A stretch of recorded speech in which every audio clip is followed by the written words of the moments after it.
Baol Média FM. yéen a ngi déglu Baol Média FM ci www.sunuradiotv.com.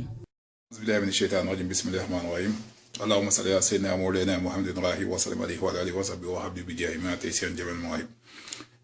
جرفة الشيخ أحمد بن خادم الرسول جاء مام Cheikh Ahmed Fall Baol Mouridine maa ngi ni suñu mbokk Sénégal yépp ci de suñu frère ak suñu sœur chrétienne yi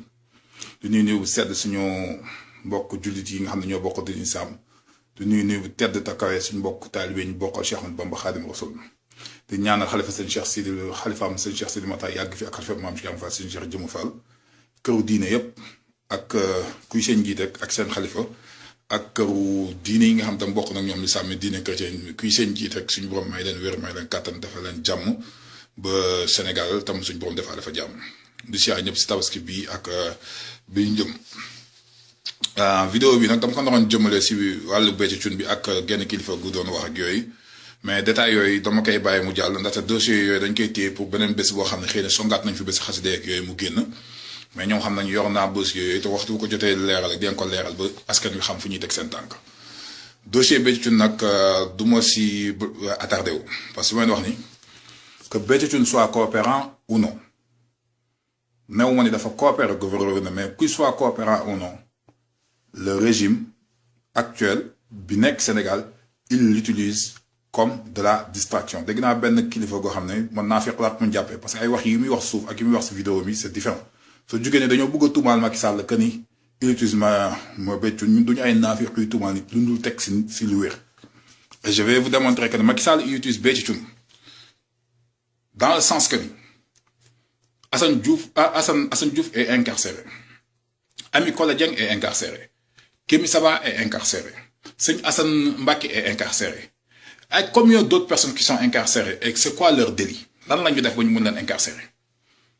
par rapport au délit bi Béthio Thioune def une personne qui a été vivant au moment où on l'a enterré si biir suuf sa voiture qui a été utilisée dans sa propre propriété dans sa propre habitation ñu rey fa ay nit il a été collaborateur pour ñu dem suuli nit ñooñu in situ te kenn bañ ko yëg et il sort bëgg di agressé nit ñi dem nañ bu ko sant Diouf bëgg dem bi mu demee këram bëgg nangu këram woo ko guddi boobu ba jabaram ñëpp témoin dañ ko naroon a dóor daaw combien de sorties la fi def et que le gouvernement qui est le gage et le gardien de la justice qui a un procureur qui s'autosaisisse de chaque n'importe quel détail à n'importe quel moment quand Béthio Thioune fait des dérapages c'est comme un citoyen de seconde zone ou un citoyen d'une humilité céleste boo xam ne kenn waru ko def dara. Donc, ça veut dire que l'État le laisse pour jouer à la distraction et j'ai mes preuves. Si vous signé API, vous avez date API, vous avez Béthio Thioune mu def. Bonne distraction, la API, le Béthio Thioune defoon ba murid talu ñoo wax ci API. Ben murid jugul wax ci API parce que boobu taloon nañu Béthio Thioune xeex ak Béthio Thioune. Défendre yoon suñu tubaab moo ñu gënoon défendre suñu réew jamono. Kon pourquoi loolu di am? Parce que ça arrange le régime en place. Et je vous demande deuxième question, ana Thione Seck ana Luc Nicolaï ñoom dañ leen génn ñu nekk di mbel-mbeli ak di wax donc ça veut dire que si Béthio Thioune a ce courage a ce audace de faire n'importe quoi dans l'opinion publique dans la scène médiatique c'est parce que il a des assurances et des garanties et c'est des garanties étatiques et la DGSE a fourni des notes d'information yoo xam ne c'est fausse contre le mouridisme et ils ont dressé Macky les a demandé de dresser les deux risques yi nga xam ne les trois risques yi gën a prépondérants yu mën a déstabiliser régime yoonu murid la jël ak Casamance te lu tax mu jël yoonu murid parce que nee na Wade suy def putsch si yoonu murid la koy jaaree c'est un dossier spécial DGSE ñoo ko génne ak DGSI muy service secret français c'est des notes faussement érigées contre le mouridisme moo tax Macky Sall accablé yoonu mouridisme fi ñu toll nii et leur plan d'action yëpp naa ko détaillé si benn vidéo spéciale boo xam ne su tabaski bi weesoo avant màggal bi pour murid yi xam kuy Macky Sall mi ngi fay jëm si naan day jaale si bu kenn dem teeru ko dem leen uti loo leen tabaskee joxu leen loo leen tabaskee gàcce gi ñu am fii bëgg dem benn tarixa am ko si yoon si Sénégal benn kër dëkk gàcce gi tubaam am ko dëkki maamam yu mu dëkk ak ay mbokkam ñëpp dem nañ vote yi ñëpp nekk nañ si jàmm Touba ngay dégg bàyyil Touba ngay dégg jàppal te moom moo ko waral parce que ku ñu yàpp bi fi Macky Sall tàmbalee taf parce que moo ubbi buntu yabaateel gi kon bu la ñàkkal seen bopp fayda war leen ko ñun faalewuñu la gëmuñu la naafiq la al munafiqun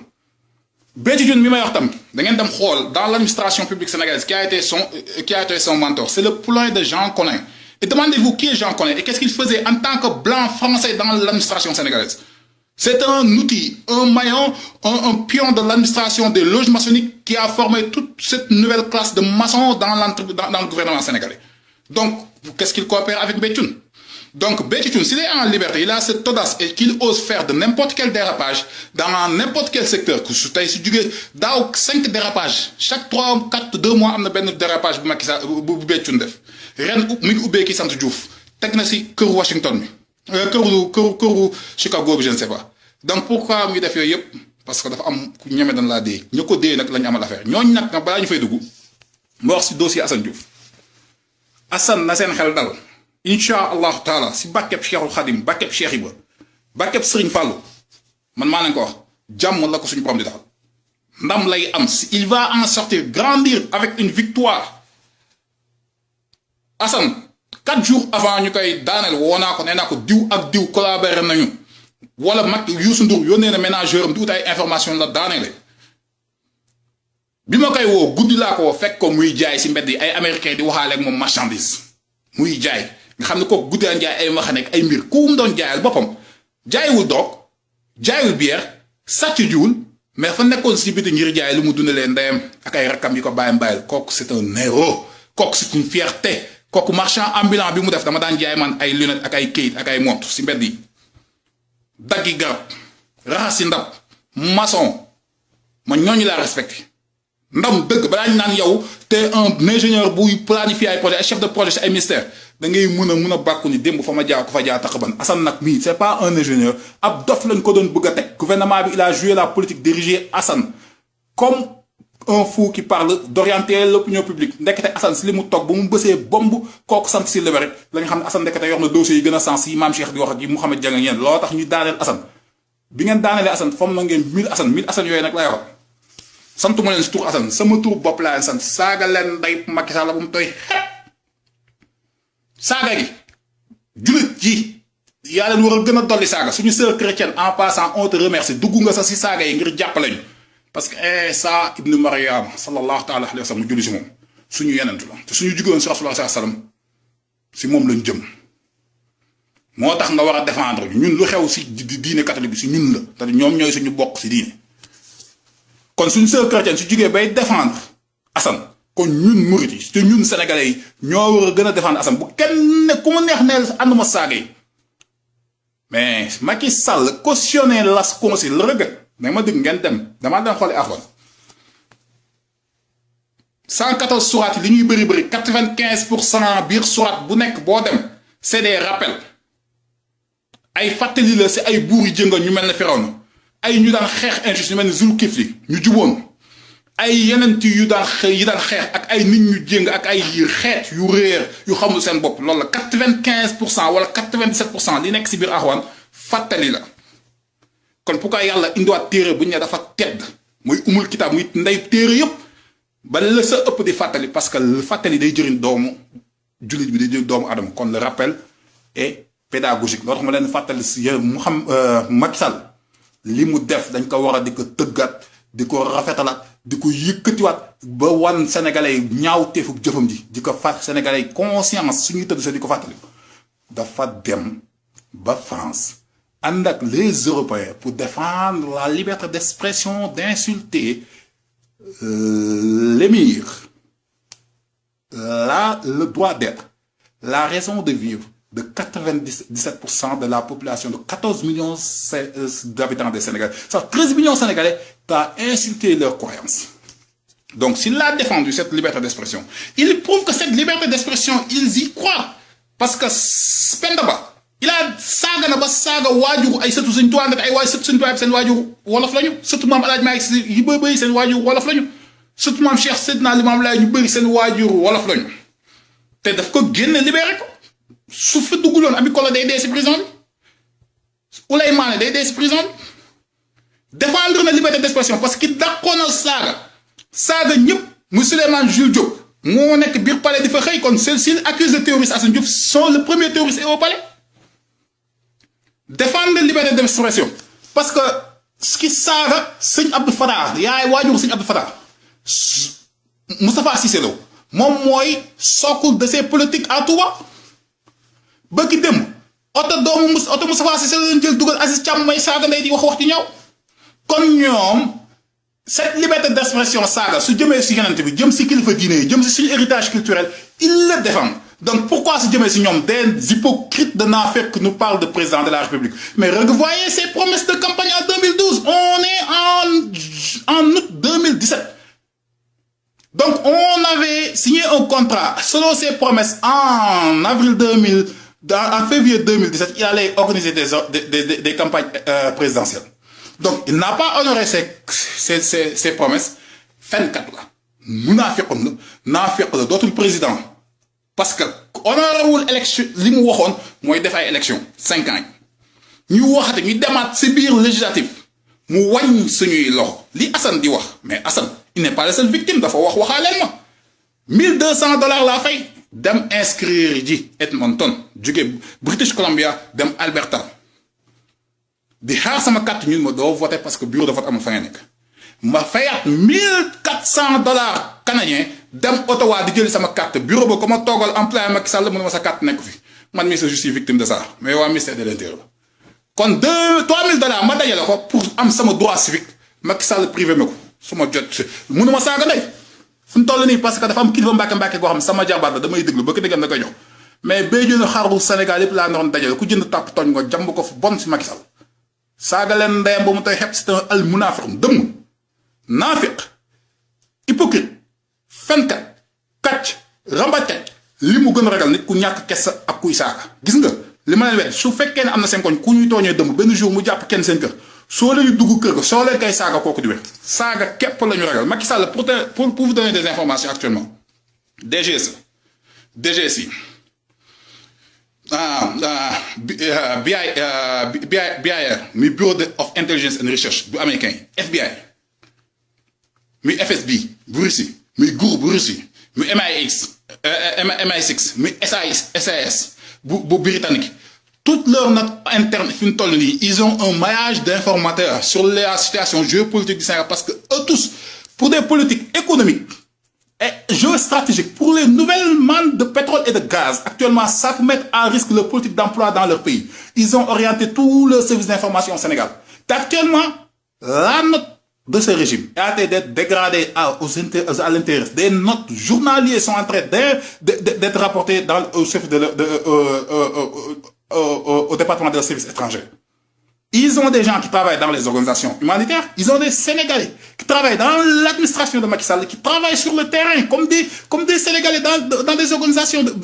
yi ngeen gis Sénégal ñoom dañuy dimbali nit yu si bëri c'est des agents de renseignement généraux des ministères des affaires étrangères des autres pays occidentaux. Donc saaga yi ngeen saaga dafa am ay effet sur sa cote de popularité à l'international, de crédibilité à l'international sur les investisseurs parce que dañuy coté nit ki dëkk bi risque yi si am. Mais au sein même de son entourage, les gens qui défendent son bilan, ces militants même, actuellement, dans leur force psychologique, loolu jàng leen ko dem leen ko gis nga soo leen saaga di saaga ndey Macky Sall saaga yi di gën a bëri nii di gën a saf di gën a taqarnaase ngeen koy daas muy ñaw ngeen ko koy njab gis nga da ngeen dem ba ñi koy défendre dañuy tiit pour défendre ko parce que dañuy ragal saaga yi daal si ñoom kon na saaga yi gën a riime dafa moom technique boobu la jëloon fay ay nit spécialement li si aale ñaanam ñuy xolal waaw mais Aziz Thiam ku ko dugal soxla may saaga kon dañuy fay ay nit ñuy saaga nit ñi xam nañu loolu ça marche moo tax gën a ñaaw làmmiñ gi te jëm mi rasulaa ñaaw leen na kaab loo xam ne ñëw si rasulaa saa sam bu la ñii di wax di këwëri Iran Ndaw di wax naa fekk xaraamata njaay yu bon yooyu toog fi di wane ay sullu di wane ay def taatu neen di wax waaraatali bon si télé bi mais kooku la ñu war a jàngale ay teggin saaga yi ngeen di saaga leen ndeyam c'est un al munaafiqun sa kanam bu yàlla kenn du leen si toog ay yiw rek saaga leen ndeyam ba mu toy xepp sama waxi démb ma sa wax tey amul rafetal na ñaaw et je vais vous dire nag quelque chose murit yéen naa leen dikkal vidéo spéciale di ngeen yeewu parce que nag tas yoonu Serigne Touba la koy tase ngi France te jug nañu te la note interne c'est une note fausse qui a induit Macky Sall en erreur il veut se rattraper on ne va pas lui donner cette chance de se rattraper ce sera une vidéo spéciale sur loolu lii ma leen leeral nag si yéen Sénégalais yi pourquoi vous devez être plus réfléchi et plus orienté mooy cette distraction actuellement ñun unité 6 Kër Massar mën na ma fa nekk nos politiques d'autosuffisance énergétique et de valorisation de ce manne pétrolifère et gazifier notre politique d'autosuffisance énergétique notre politique d'infrastructure agricole et de stabilisation des revenus du monde rural. Ces politiques, moom la ñu waroon réfléchir fi mu toll pour préparer benn politique boo xam ne cette phase transitoire la nekk. ñi jàng mécanique des fluides def génie mécanique xam nañ li may wax. écoulement turbulent mooy lu yëngatu ndox muy baji suy demee bay dem si écoulement laminaire mooy ndox mu dal di daw nga xam ne ngay gis ndox mi ni muy dalee dal toppante day am phase transitoire boobu la nekk. phase transitoire nag mënul ñàkk ñu jaar si parce que dañoo jóge si pays bu amuloon ressource amuloon zircon amuloon or amuloon go ñu nekk si pays buy intégré dans un cercle fermé de leaders énergétiques mondiaux. Donc nos propres ennemis sont nos alliés derrière, la France et les grands pays occidentaux. Donc on doit être réfléchi et très orienté. Le prochain président sénégalais doit être orienté par doit collaborer avec des gens audacieux, visionnaires, qui ont un patriotisme ancré dans leur génie, un DNA, c'est un DNA. On doit réfléchir. Actuellement, les enjeux au Sénégal dépassent les 500 milliards d'euros pour les entreprises occidentaux, en particulier la France seule. Je vais vous donner des données. Vous pouvez compte vérifier ce numéro. 100 000 tonnes de riz, c'est-à-dire l'autosuffisance alimentaire du Sénégal, Macky l'a remis à une entreprise française qui est dans la vallée du fleuve. Dans 5 ans, Tchèque, voilà un Français qui produire son propre riz de esclave économique. La ferme de Goumbulu, c'est un soi-disant Libanais qui avait dit c'est du temps des colons. Khalisam français il a fait pour am souf 7000 hectares ou 6000 hectares, c'est les terres les plus fertiles de Tambacounda. Am ndox buy jaar fleuve bi jaar ci wat muni Macky Sall daf ko signaler ne ko souf yoy ya ko mom te souf fay ñoko nako dem laaji France te mi ngi Sénégal souf yi ma mo ëpp digënté juma ja ba kër sëñ Modou Kara Mbacké moko ëpp ñu jox ko muy deux xolen souf yi ñu jël jox ay India ak ay entreprises étrangères muy deux ñu paré kon autosuffisance alimentaire ak la compétitivité même des producteurs fermiers sénégalais c'est mise en jeu par Macky Sall. Deuxième mbir suñu politique infrastructurelle et de distribution de l'eau et de l'électricité. Quelles sont les entreprises leaders qui sont derrière les compteurs? Les entreprises françaises. Notre politique de transport ferroviaire, notre politique de transport maritime, notre politique de transport aérien qui sont derrière. Bolloré, port, transport maritime. Ferroviaire, Alstom et SNCF. Routière et aérienne, Dougal Nancy. Entreprise française fin toll. Donc où est notre liberté? Benen politique bi gëna graw, une politique gazifière et politique pétrolière qui sont derrière Total, BP, le Sénégalais lambda dont les ressources sont dans son propre sous-sol, il bénéficie de 10% et ces entreprises étrangères qui vont prendre le produit brut, la matière première, l'amener dans des entreprises qui sont domiciliées chez eux. Ces entreprises, leurs propres chômeurs vont travailler dans ces entreprises et nous resterons toujours chômeurs. Et ils vont revenir, nous revendre ça à des prix plus demandants. Donc, 90% de nos ressources, on les donne à des Français, à des Européens pour qu'ils travaillent et nous, on reste des chômeurs à vie. Comme dans tous les secteurs, je vais vous démontrer que Macky Sall, c'est l'ennemi public numéro 1 accusé de trahison d'État. Trahison d'État.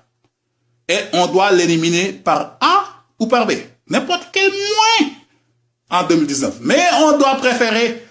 le moyen qui a fait l'honneur du Sénégal. C'est-à-dire la cohésion sociale, la paix, la stabilité. Ce que nos aïeux, comme Cheikh Ahmadou Bamba, il a fait victoire sur les Français. Ce qui redonnera, comme les Gamiens, comme les autres peuples, une conviction de pouvoir battre des campagnes transparentes, de faire des politiques civilisées, des politiques qui se basent dans des réalités sociales du pays, c'est-à-dire la diversité culturelle et religieuse dans une cohésion sociale unique. Moi, quand nous nous moi, une question que je me pose. Où sont nos politiciens? Ils ont une élection depuis un mois, ils ont une sonal. Ou opposition, anañ. Dégg ngeen ben leader opposition bi wax, anañ.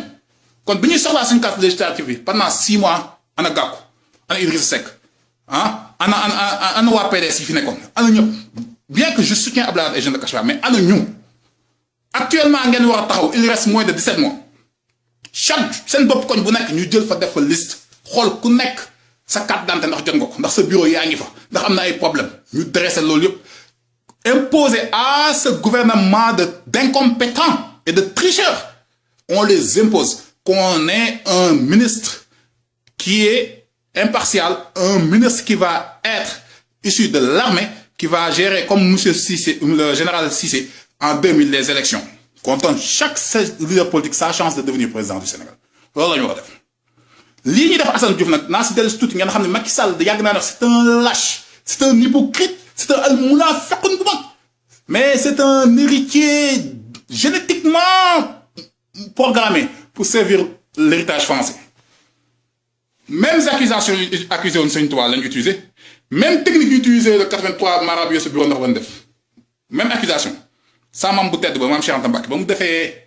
gëléem daf ci ay 6 yu rafet ngir Serigne Touba ndax ta gëna Touba yi dañ daan ñëw chef commandant Seck dafa bëggoon Serigne Touba. Serigne Touba dafa daan warmalé diko jox 6.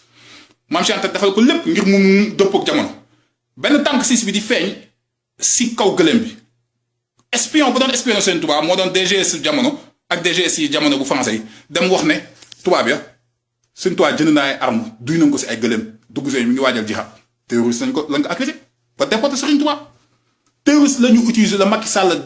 jotaat ci waa français pour accuser ko képp kuy wax ci loolu. Te terroriste boobu ñu ko accusé terroriste mag bi Penda Baké ay mbokkam ay Moustapha Cissé Lo Souleymane Jules Diop anañu. Ana ministre APR bi saagoon El Hadj Diouf biir Touba ana kii ñu dugaloon ci biir oto bi mu génn pistolet di ma menacer Aziz Thiam anam. Cette justice est-ce que c'est une justice équitable? Mais xiifal bii ñuy xiifal gis nga Sénégal nit ñi amatuñu lekk ñi nga bëgg a dee xam nga xiifal lan la. C'est l'arme le plus efficace du colonialisme et de l'impérialisme, du capitalisme. Je vais vous donner un exemple. Gis nga 100 nit ñu xiifal benn nit wala ñaar ñoo ci garder seen dignité seen diine seen ngëm ak seen honneur ñi ci bëri ñu bëri ci nit ñooñu suñ leen ñi jox lekk ñi duñu xool ndax lu lew la ndax dagan na dañuy jóg song lekk ba xoolal 83 marabout yéen tëjoon bureau la te laa biir yéen piqûroon deretu xaj ngir wàññee seen wilaya biñ leen ko joxee nu def ñëpp a lekk Serigne Touba tere na ñoom ñëpp a lekk loolu la Macky Sall di utiliser fi mu toll dafa xiifal ñëpp ba élection yi ñëw ñuy distribuer ay ceeb ak ay diwlin mais actuellement on a des priorités plus imposantes mooy priorité des milliers de Sénégalais vivent sous les inondations et pour un gouvernement pendant 6 ans il ne peut pas résoudre ce problème d'inondation qui est un problème de drainage urbain. Man, un seul ingénieur, mais qu'importe quel gouvernement, je résoudrai ce problème avec des infrastructures nouvelles, avec des politiques des politiques municipales. On imposera ça aux municipalités avant qu'ils aient droit à leur budget annuel. Donc, actuellement, ça y jambalen ko bu baax ci Macky Sall na gëna saf mu rajaxe ñun ngeen may ñu fété fiñu fété di génné ay politique yo xamné day yé nit ñi ak yé Sénégalais on a moins de 17 mois. Comme l'opposition ne fait pas son travail, donc je demande à ces Sénégalais qui sont à l'étranger, ces leaders de voix qui font des lives, jusqu'où ils veulent aller. Sommes-nous prêts à se réunir pour faire bloc commun contre ce régime qui a plus de 400 milliards d'euros d'enjeux? C'est une guerre économique. Et tous ces services de renseignement, je dois vous dire que le gouvernement sénégalais c'est mail Gmail la ñuy jaarale service ministre des mines de l'industrie Gmail lay jaarale ay appel d'offres ak ay transmission interne mun naa ko génnal taf ko sama page Facebook te ministère yu bëri dañ koy def te tous ces informations qui passent par là FSB Russie dañ siy jot waa SIS dañ siy jot waa MI6 dañ siy jot waa DGSE dañ siy jot waa DGSI dañ siy jot waa bureau dañ siy jot waa BIR dañ siy jot Bureau of Intelligence and Research américaine FBI ñëpp dañ siy jot ñoom ni ngay gisee sa doom muy force bind kër noonu leen service de renseignement généraux étrangers mayee téye suñu réew yor donc suñu bëggee développer suñu réew xam nañu mën def dañuy jël des Sénégalais qui sont visionnaires qui sont tactiques qui sont stratégiques qui savent qui ont l'audace wóolu doyloo kanal yaakaar yam point Serigne Touba point gëm Serigne Touba faale ñu kan ak koo mënta doon soo gëmul Serigne Touba wala gëmoon sa bopp ñu def ñukk ñii ak ñoom ñoo nekk suñu nekkee suñu bureau yabuñu xam nañ ñoo leen ëpp le niveau d'intelligence kon votre droit ça doit être fin toll xam nga mooy lan fexe ba ñun xeex yi ñuy xeex ak yu wax yu ba ñuy wax ñun ñuy def ay vidéo di xeex ay buzz ak yooyu yii àdduna tax moo tax nañu def pour le peuple yi vidéo yi day des wax yi ñaaw yi ñu siy def nañ doon loo xam ne peuple bi ku ko gis ëllëg da siy gis boppam day fier mais pas ay waxante suñu biir ñii daaneel Assane bi ma koy mujj woo dama ko ni diw ak diw Youssou Ndour woo na leen pour jot ay information benn ménageur Youssou Ndour moo ne woo pour jot ay information pour daaneel Assane. Ces Sénégalais qui divulguent la vie privée de Assane. Mais Assane Sidano, on a perdu un de nos plus braves combattants contre Macky Sall. Qu'importe la différence, qu'importe le xew sa diggante ak Assane, qu'importe nañ bàyyi ba Macky Sall daanu ñuy soog a xeex suñu biir kon maa ngi koy ñaan leader de voix yi fi nekk di wax di sànnante Sénégalais ils s'en fichent de votre vie privée. Ce qui nous intéresse c'est l'intérêt commun du peuple sénégalais. Donc orientons-nous vers un seul, focalisons one target gotta be down mooy Macky Sall dañ ko na génn Sénégal. Et ça seul vous gëmatuma opposition man yéen laa gëm góor gi Abdoulaye Wade gëm wóolu naa ko mais ñi nekk si wetam c'est des blocages ku nar a ñëw si Abdoulaye ñoo lay bloqué parce que xam nañu yaa leen ëpp xam-xam li nga jàngoo ko yaa leen gën a xarale ëpp leen fit soo ñëwee leen góor gi da lay taf wóolu la moo tax dana lay bloqué tey PDS maa leen ko wax su Abdoulaye Wade jéemul jël jeunes yi jox leen relève PDS day dee xeexu Macky Sall bi mooy PDS dee te dee bi xam nga lan mooy y a pas la relève pas yu màgget yi nañu may jeunes yi ñu jël doole gi xeexee ko kon tout Bamba Fall Barthélémy Dias Idrissa Seck ñi ànd ak Khalifa Sall dama leen koy ñaan ngir jëmmi Rasulullah sallallahu alayhi wa sallam cette guerre c'est pas Macky Sall on fait une guerre économique avec les grands leaders du monde pétrolier et des industries minières c'est des enjeux de 500 milliards d'euros par an qui sont en train de perdre donc eux-mêmes ils sont impuissants et on parle même pas des loges maçonniques qui sont des entreprises coopérées internes à notre gouvernement qui ont chacun un maillon à l'intérieur de l'échelon du gouvernement kon nañu dajaloo xool Sénégalais bi war a judd d'ici 10 ans lan lañ ko fi bàyyi ak héritage nañu dajaloo xool Nelson Mandela bi mu faatoo Martin Luther King jour yi ñu koy def Malcolm X Indira Gandhi barke Cheikhul Khadim nekk sa bàmmeel sa peuple di la bëggee noonu soo defoon mooy yàlla soo defoon bàkkaar bi nag yàlla dina la jégal yàlla kenn mënu ko am si dem seeti ko wala di ko gis wala gis doomam si nit ñi nga ko mën a amee te nit ñu mën a amee yàlla si nit ñi xam nga mooy lan fexe ba cette nouvelle génération ku jug mën a ndékki ku jug mën a liggéey si jàmm ku jug mën a am sécurité ku ñu tooñ ñu mën la atte ni ñuy attee Farba Ngom ni ñuy attee Moustapha Cissé Lo ni ñuy attee ku ànd ak Macky Sall ni ñuy attee Béthio Thioune kon cette injustice ñun on l'alimente parce qu'on n'est pas soudés entre nous on n'a pas fait une cohésion on n'a pas primé l'intérêt de la nation on prime nos propres égos nos propres intérêts kon maa ngi ñaan c'est des cris de cœur que j'appelle les Sénégalais unissons-nous en 2019 non contre Macky Sall mais contre la France contre BP contre Total contre Bolloré contre Mimra contre ces entreprises occidentaux qui veulent faire de nous une société consommatrice mais contre le CFA xoolal Kémi Séba dina wax xam ce qui est au-dessus de ça est plus dangereux que lii Macky Sall di wane donc il faut un réveil des consciences un éveil de conscience dans la cohésion en passant benn remerciement laay defal sama sœur chrétienne bii def vidéo bi si jigéen ñi def ñëpp dégg gis naa leen déglu naa seen vidéo mais moom moo si gën a ñor ndax mu yoon na ni du ma jullit mais jug na défendre Assane te seetul ni chrétien la xeetul leen kon ñun ñëpp jug xam ne tabaski bi ku togg sa xar war nga yóbbu sa mbokk chrétien bi nga dendal nañ ko daan defee ku togg sa xar war nga yóbbu sa mbokk tukkuleur ak pulaar bi man sama maam 2 générations moo tax doonu ma pël pur sang nday xadi ka moom la tuddee sama yaay ka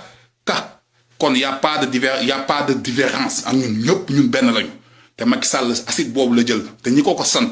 c'est pas pour l'instant c'est dans 10 ans en 2025 2030 il prépare un Angola bis il prépare un Rwanda bis un Burundi bis un Congo c'est ce qu'ils veulent faire fournaise lañ bëgg def au Sénégal c'est la France qui est derrière et il a ciblé la communauté mouride et la Casamance et je vais dévoiler toutes les informations que j'ai dessus on y travaille on recolle les morceaux et on va faire l'analyse géopolitique et géostratégique pour on leen lu tax ñu koy def Abdoulaye Wade taxoon Abdoulaye Wade boobu dinañ ko samp dinañ ko dooleel mais maa ngi ñaan bu ñu xool suñu sikk bu ñu xool suñu bañante nañu xool ni benn noonu lañu am muy jaamu France bu bon bi al munafiqun hypocrite se lâche qui utilise l'héritage l'héritage qui utilise la cravache des colons muy lan la fausse accusation le mensonge d'État le djihadisme il est en train de rendre aigris les gens pour qu'ils utilisent la violence mais nous c'est notre matière grise c'est notre conviction qui va vous défaire 2019 opposition bi fii ba 2019 chaque mois naa def vidéo si yéen pour xool loo leen liggéey ndax yaa ngeen di def ni ngeen ñu sonalee noonu ngeen ñu sonalee fi bu élection législative weesoo noonu ngeen di génnee di yee Sénégalais yi kon Béthio Thioune toutes ces distractions yëpp na leen leer ni Béthio qui ne le sache pas ce qui est derrière c'est ce gouvernement il veut l'utiliser contre pour disloquer le mouridisme kon sénégalais yi nañ xam ni c'est des enjeux colossaux qui sont derrière c'est une guerre économique contre les leaders des capitalistes actuellement soit la France et leurs entreprises ils n'ont pas de ressources ils n'ont aucune forme de matière première c'est-à-dire ils peuvent vivre que sur l'oppression et ça ne se passera pas au Sénégal et tous les moyens sont bons pour faire déguerpir dans le pays donc j'appelle les Sénégalais di leen sant di ñaan ñu fekkee tabaski bi ci jàmm ñu gën a bëggante gën a booloo xam ne benn noonu nañu xam muy naafequ Macky Sall bi kooku suñu noonu nañ ko xeex ñëpp jërëjëf Cheikh Ahmadou Bamba jaam maam Cheikh Fall jërëjëf.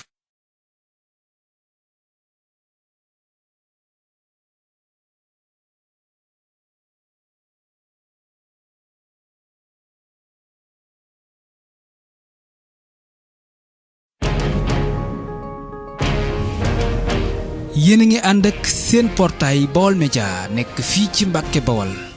ngeen ci am bépp actualité ànd leen ak seen portail Baol Média di premier portail d'information générale fii ci région bu Diourbel Baol Média xibaar yu wér te wóor te leer